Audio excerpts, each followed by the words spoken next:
লিটনের দলে ভাইস ক্যাপ্টেনকে নাইম শেখ সাইফুদ্দিনের ফেরা বহু বছর পরে শান্ত কি তবে উধাও টি-20তে শ্রীলঙ্কায় টি-20তে লড়াইটা করতে পারবে তো বাংলাদেশ? আজকে সন্ধ্যায় বাংলাদেশের টি-20 স্কোয়াডটা দেয়া হয়েছে। তো স্কোয়াডটা কেমন হয়েছে, কারা ফিরেছেন, কারা বাদ পড়েছেন, কাদের সম্ভাবনা রয়েছে সেরা একাদশে, কিংবা স্কোয়াডের শক্তিমত্তা দুর্বলতা নিয়ে আলোচনা হবে। শ্রীলঙ্কাতে বাংলাদেশ আপাতত ওয়ানডে সিরিজ নিয়ে ব্যস্ত।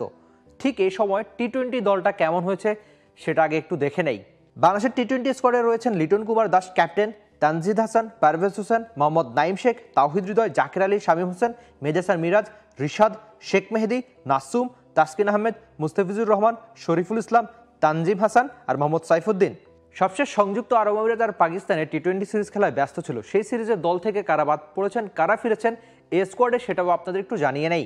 এই সিরিজে ফিরেছেন মোহাম্মদ নাইম শেখ, সাইফুদ্দিন, মুস্তাফিজ, তাসকিন, শরীফুল, নাসুম।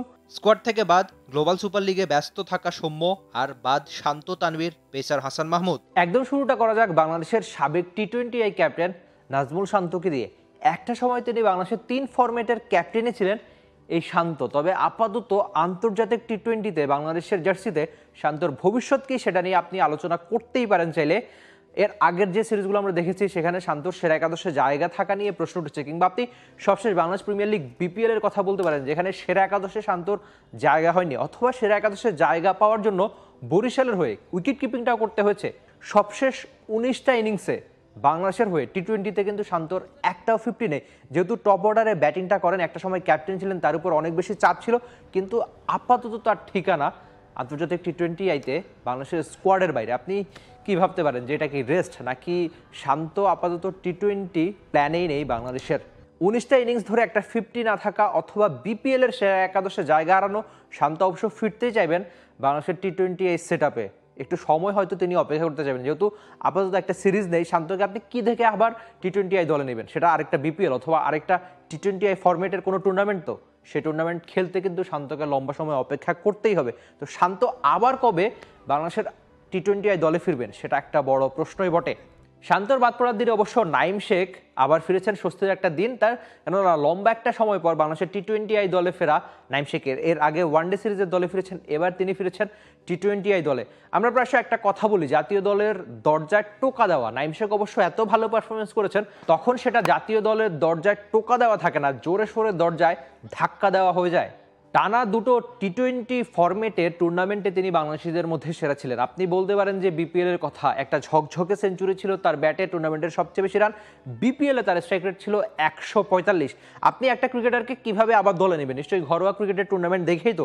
আর সেখানেই কিন্তু বাজিমাত এই নাইম শেখের। তিনি খুব ভালো পারফরমেন্স করেছেন, সেটা 50 ওভারই বা 20 ওভারই ফরম্যাটের। যেহেতু আমরা টি-20 দল নিয়ে কথা বলছি, সেহেতু আপনি 20 ওভারের কথা বলতে পারেন। এনসিএল এ সিলেটে যে একটা টি-20 টুর্নামেন্ট হয়েছে, সেখানে ঢাকা মেট্রোর হয়ে মোহাম্মদ নাইম শেখ ওই টুর্নামেন্টের সবচেয়ে বেশি রান করেছেন, তার স্ট্রাইক রেট ছিল 135-এর মতো। জাতীয় দলে ফিরেছেন, যদি তিনি সেরা একাদশে জায়গা পান বা তার সেরা একাদশে জায়গা হয়, নিশ্চয়ই তিনি দিতে চাইবেন নিজের সেরাটাই। যে পারফরমেন্স তিনি ঘরোয়া ক্রিকেটে করেছেন, সেই পারফরমেন্স তিনি জাতীয় দলে করতে পারবেন কি না? তবে কি দুঃসময় কেটেই গেল মোহাম্মদ সাইফুদ্দিনের? ফেনীর এই অলরাউন্ডার অবশেষে জাতীয় দলের স্কোয়াডে ফিরেছেন। ইনফ্যাক্ট জাতীয় দল কেন বলছি, মাঝখানে এতই খারাপ সময় গিয়েছে, এ দল বা তার আশেপাশে থাকা দলগুলোতেও জায়গা মেলেনি, স্কোয়াডে জায়গা মেলেনি একজন মোহাম্মদ সাইফুদ্দিনের। অবশেষে লম্বা একটা সময় পর জাতীয় দলের স্কোয়াডে ফেরা একজন মোহাম্মদ সাইফুদ্দিনের।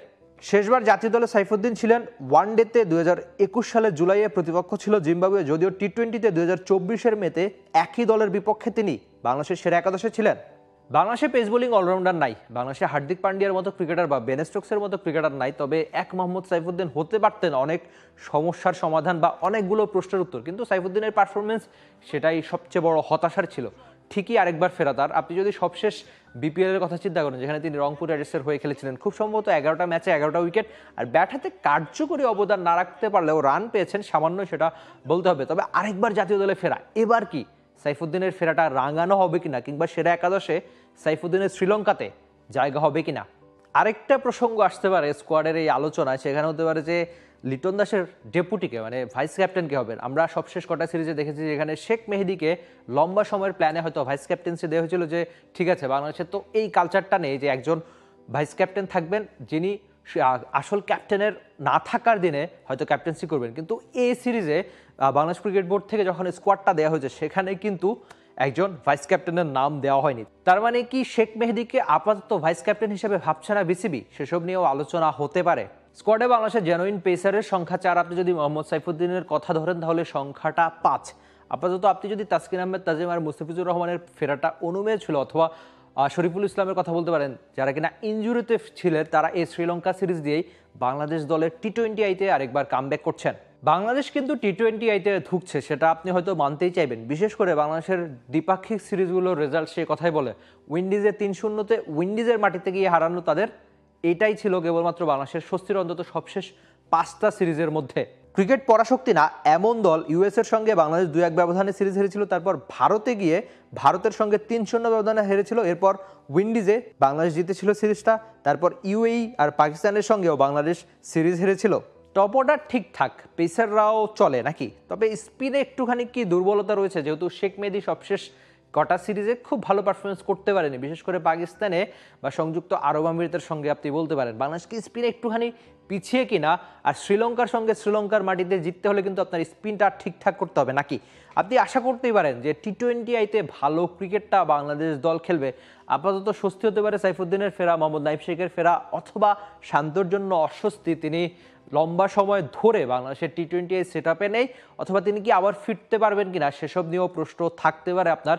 সব প্রশ্নের উত্তর খোঁজা হয়তো এমন দিনে সম্ভব না, তবে আপনি আশা করতে পারেন বাংলাদেশ অন্তত শ্রীলঙ্কার সঙ্গে টি-20 আইতে দারুণ খেলবে, সেই আশা করতে দোষ নাই। আর স্কোয়াডটা কেমন হলো, স্কোয়াডে কারা থাকতে পারতেন, কারা বাদ যেতে পারতেন, অথবা স্কোয়াডের শক্তিমত্তা দুর্বলতা নিয়ে আপনার মন্তব্য জানিয়ে দিবেন টি স্পোর্টসের কমেন্ট সেকশনে, যেটা আপনার জন্য সবসময় খোলাই থাকে। For more updates, subscribe to our YouTube channel and click on the bell icon. Follow us on Facebook and Instagram. Download T-Sports app to enjoy exciting games and highlights.